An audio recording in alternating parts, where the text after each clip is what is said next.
The Dalai Lama's eating habits are nothing short of fascinating. From his approach to meat to the strict laws of Buddhism to the palace gardens which provide his favorite ingredients, these are the ins and outs of the Dalai Lama's meek but mighty diet. Is he vegetarian?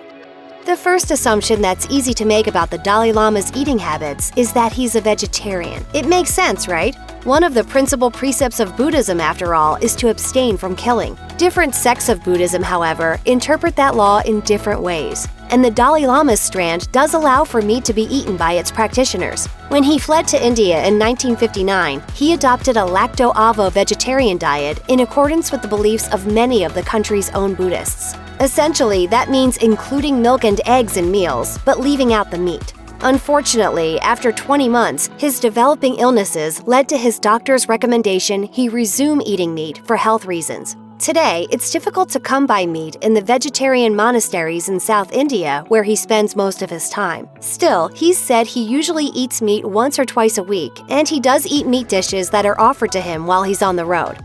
Tibetan breakfast and lunch. The Dalai Lama's first meal of the day usually consists of porridge, bread, tea, and Tsampa, an important part of the Tibetan diet. So I learned some nutritionists say that Tsampa is very good for health.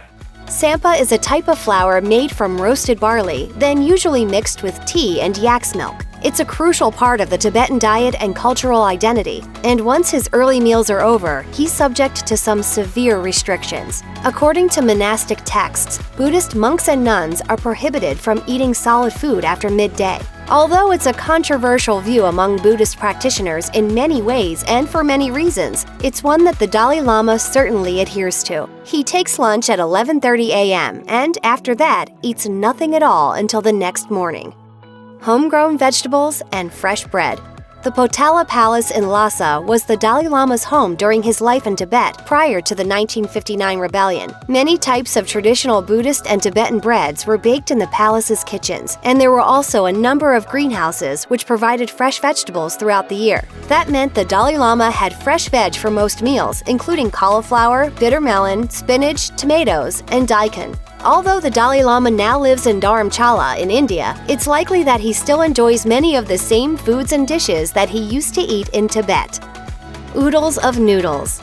According to one former member of the Dalai Lama's kitchen staff, His Holiness was, like many of his fellow Tibetans, a big fan of noodles. One of the dishes he enjoys regularly is tukpa, a vegetable and noodle soup which originated in eastern Tibet and northern Nepal. He's said to also be partial to momo and chapeli, similar dishes made of meat folded inside of a pastry. These traditional dumplings are frequently served up for His Holiness, and considering his schedule, they're likely lunch dishes.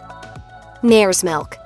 It probably comes as no surprise to find that the Dalai Lama doesn't drink alcohol. His aversion to alcohol doesn't just stop with himself, however. In 2017, he told John Oliver that he managed to cure the entire nation of Mongolia of alcoholism in the 90s by encouraging them to drink something completely different.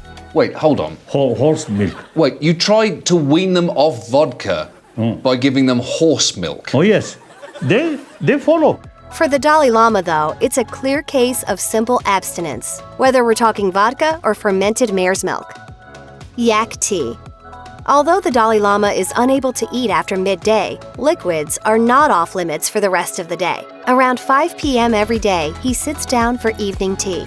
Like many Eastern Asian countries, tea is a pretty big part of Tibetan life, and one specialty the country enjoys is yak butter tea. It's made by brewing dark tea with salt before adding yak butter and milk. The finished product is creamy, fatty, and nutty, and it's likely one of the types of tea that the Dalai Lama will enjoy in the evening. After tea, His Holiness spends a couple of hours praying and meditating before retiring to his quarters to get some sleep. Then he wakes up a few hours later to do the whole thing again.